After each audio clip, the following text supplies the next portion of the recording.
தமிழகத்துக்கு தண்ணியும் இல்லை, அதே மாதிரி புது திட்டங்களும் இல்லையா?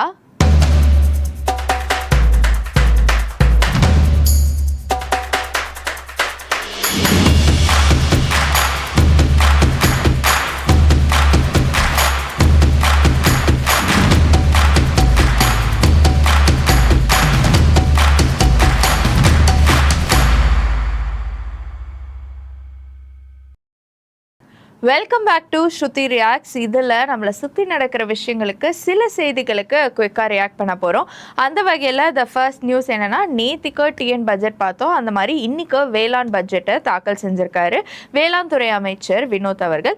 ஸோ இவருமே புதுசாக வந்திருக்காரு. ஒரு பொலிட்டிக்கல் பேக்ரவுண்ட் இல்லாமல் புதுசாக 2 hours கிட்டத்தட்ட 2.9 hours இந்த வேளாண் பட்ஜெட்டை தாக்கல் செஞ்சுருக்காரு. ஸோ ஃபர்ஸ்ட் அதுக்கு அப்ரிசியேஷன். இதுக்கு நடுவில் திடீர்னு முதல்வர் விஜய் பற்றிலாம் அப்ரிஷியேட் பண்ணிலாம் பேச ஆரம்பிச்சிட்டாரு. விச் வாஸ் லைக் சபாநாயகர் இல்லை அதெல்லாம் பேச வேணாம், பட்ஜெட் என்ன இருக்கோ அதை மட்டும் பேசுங்கப்பா அப்படின்லாம் சொன்னாங்க. ஆனால் ஸ்டார்டிங்லேயே அதை சொன்னாங்க, அதை எண்டில் அதை கண்டினியூ பண்ணி முடிச்சுட்டு தான் அவர் போனார். ஸோ இதெல்லாமும் இருந்தது. ஸோ ஃபர்ஸ்ட் டைம் பேசினதுக்கு நேத்தி மாதிரி இவருக்குமே அந்த அப்ரிசியேஷன் கொடுக்கப்படணும். அதுக்கு அடுத்து என்னெல்லாம் மேஜராக என்ன கவர் பண்ணியிருக்காரு, இதுக்கு எதிர்க்கட்சி தலைவர்கள்லாம் என்ன சொல்லியிருக்காங்க அப்படிங்கிறத பார்க்கலாம். ஃபர்ஸ்ட் விவசாயிகளுக்கான இலவச மும்முனை மின்சார திட்டம் தொடர்ந்து செயல்படும் அப்படின்னு சொல்லியிருக்காரு. அதே மாதிரி அஞ்சலி அம்மாள் பெயரில் வேளாண் விருதுகளை அறிவிச்சிருக்காரு. அது மட்டும் இல்லாமல் எல்னினோ தாக்கம் இது 12 மாவட்டங்களில் பெரும் பாதிப்பை ஏற்படுத்தும் அப்படின்னு சொல்லிட்டு அதுக்கு முன்னெச்சரிக்கையாக என்ன பண்ணலாம் அப்படிங்கிறத சொல்லியிருக்காரு. அதே மாதிரி பருத்தி மறுமலர்ச்சி இயக்கம் அப்படின்னு சொல்லிட்டு அதுக்கு 27.21 கோடி நிதி ஒதுக்கியிருக்காரு. இதெல்லாம் தாண்டி எந்தெந்த திட்டத்துக்கு எவ்வளோ நிதி அப்படின்னு பார்த்தோம்னா, மண்வள பாதுகாப்பு இயக்கத்துக்கு 600 கோடியும், தமிழ்நாடு சிறுதானிய இயக்கத்துக்கு 63.81 கோடியும், தமிழ்நாடு குறுதானிய இயக்கத்துக்கு 7.61 கோடியும், பருத்தி மறுமலர்ச்சி இயக்கத்துக்கு 27.21 கோடியும், அதே மாதிரி காட்டுப்பன்றி சேத தடுப்பு திட்டத்துக்கு 7.35 கோடியும், அண்ணல் அம்பேத்கர் வேளாண் உதவி திட்டத்துக்கு 56.72 கோடியும், அதே மாதிரி விளைபொருள் வீணாவதை தடுக்க தார்பாய்கள் வழங்குறதுக்கு 17.70 கோடியும், அதே மாதிரி மக்காச்சோள உற்பத்தி மேம்படுத்த அதுக்கு 36 கோடியும் கொடுத்துருக்காங்க.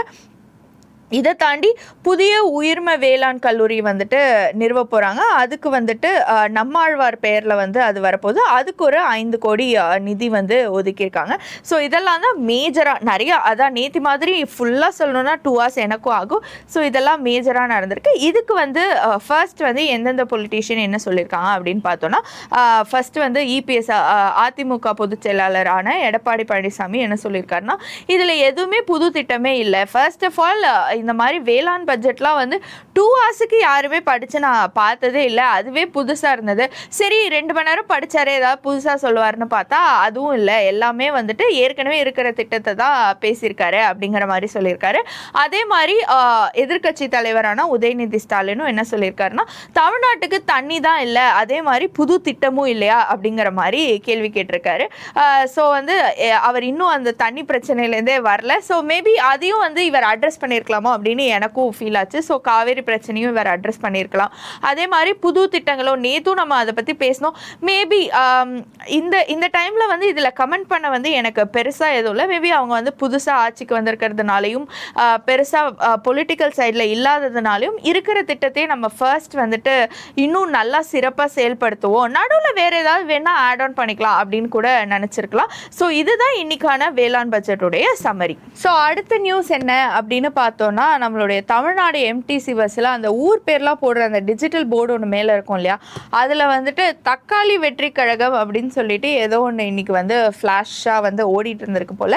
ஸோ அந்த வீடியோ சோஷியல் மீடியாவில் பயங்கர வைரல் ஆகி அதுக்கு எம்டிசி சைட்லேருந்து சொல்லியிருக்காங்க, சில நாளைக்கு முன்னாடி ஏதோ மர்ம நபர்கள் இந்த மாதிரி ஏதோ ஹேக் பண்ணியிருக்காங்க. ஸோ இந்த மாதிரியான தவறுகள் இனிமேல் நடக்காமல் நாங்கள் பார்த்துக்கிறோம் அப்படிங்கிற மாதிரி சொல்லியிருக்காங்க. ஸோ இதில் ரியாக்ட் பண்ணுறதுக்கு அவங்க இனிமேல் இந்த மாதிரி நடக்காமல் பார்த்துக்கிறோம் அப்படின்னு சொல்லியிருந்தாலும் இவ்வளோ கேர்லெஸ்ஸாக இருந்திருக்க வேண்டாமோ அப்படின்னு வந்துட்டு தோணுது. ஏன்னா கண்டினியூஸாக இந்த பஸ் ரிலேட்டடான இஷ்யூஸ் தான் வந்துட்டு வந்துக்கிட்டே இருக்குது. ஸோ சுற்றி பார்க்கும்போது எல்லா இடத்துலையும் வந்து டிவிக்கே வந்து பிராண்ட் பண்ணிகிட்டே இருக்காங்களோ அப்படின்னும் தோணுது. ஸோ அது வந்து ஒரு மக்களை வந்து மற்றதை யோசிக்க வைக்காமல் போயிடுமோ அப்படிங்கிற ஒரு பயம் வந்து இங்கே க்ரியேட் ஆகுது.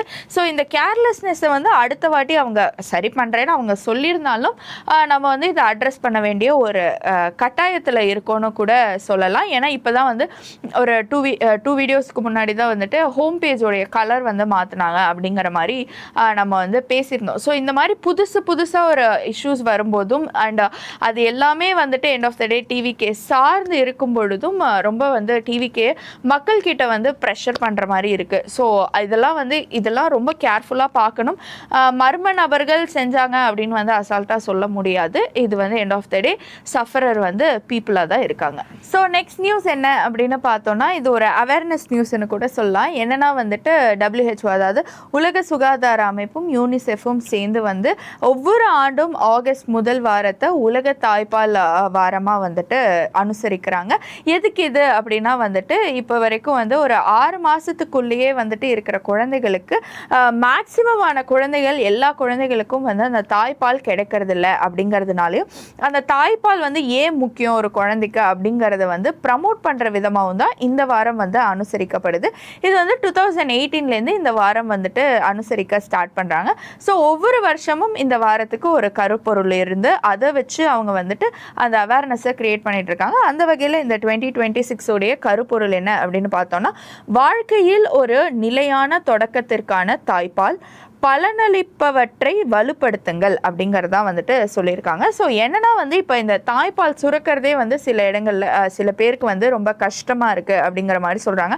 அதுக்காக வந்து ரொம்ப எக்ஸ்பென்சிவாக வந்து நிறைய சாப்பிட வேண்டியதாக இருக்குது. ஸோ அதுக்கு நிறைய ட்ரீட்மெண்ட்லாம் ரொம்ப எக்ஸ்பென்சிவாக இருக்குது அப்படிலாம் சொல்கிறாங்க. ஸோ அதெல்லாம் இல்லை, ரொம்ப ஈஸியான வேலை கூட இதை பண்ணலாம் அப்படிங்கிறத சொல்கிறதுக்காகவும் ஒரு தாய்ப்பால் வந்துட்டு ஒரு குழந்தைக்கு எவ்வளோ ஒரு இம்யூனிட்டியை கொடுக்கும் அப்படிங்கிறத ப்ரமோட் பண்ணுறது தான் இந்த வாரத்துடைய ஒரு முக்கியமான விஷயம் இருக்கு.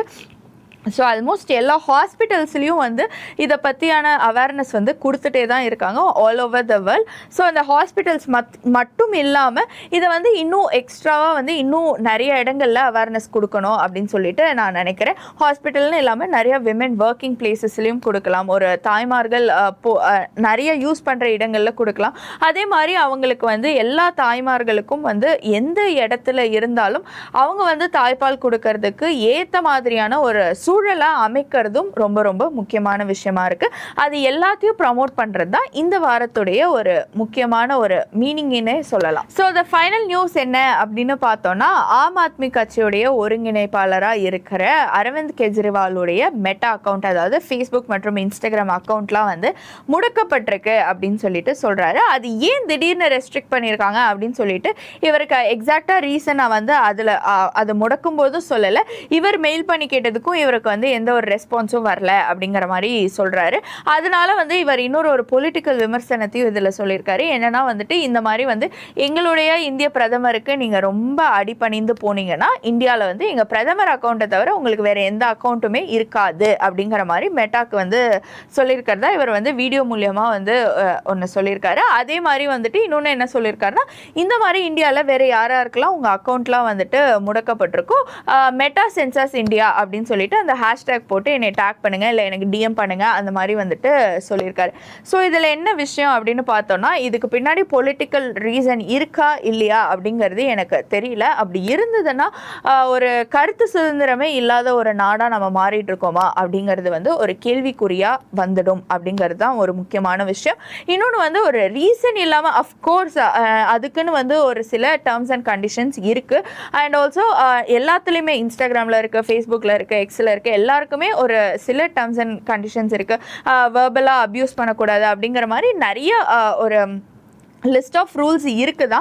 ஸோ அதை மீறி வந்து பண்ணும்பொழுது அவங்க வந்து ரெஸ்ட்ரிக்ட் பண்ணுறது ஓகே. ரீசனே இல்லாமல் ரெஸ்ட்ரிக்ட் பண்ணும்போது இதுக்கு பின்னாடி வேறு ஏதாவது ரீசன் இருக்கா அப்படின்னு சொல்லிட்டு எல்லோரும் யோசிக்கிற மாதிரியும் இருக்குது. ஸோ இதெல்லாம் என்ன அப்படிங்கிறத வந்துட்டு சீக்கிரமாக சால்வ் பண்ணி இதுக்கான ஒரு ஆன்சரை வந்து மெட்டா சைட்லேருந்து கொடுக்கணும் அப்படிங்கிறது வந்து இங்கே ஒரு முக்கியமான விஷயமா பார்க்கப்படுது. இதுக்கு வேறு எதுவும் ரீசன் இருக்கக்கூடாது அப்படின்னு சொல்லிட்டும் I really wish for that. So இதெல்லாம் தான் இன்னைக்கான செய்திகள். இதை தவிர்த்து வேறு ஏதாவது செய்திகள் இருக்கா, இல்லை வேறு ஏதாவது செய்திகளுக்கு நான் வந்து ரியாக்ட் பண்ணுவேன் அப்படிங்கிறத வந்துட்டு கண்டிப்பாக கமெண்ட்ஸில் சொல்லிடுங்க.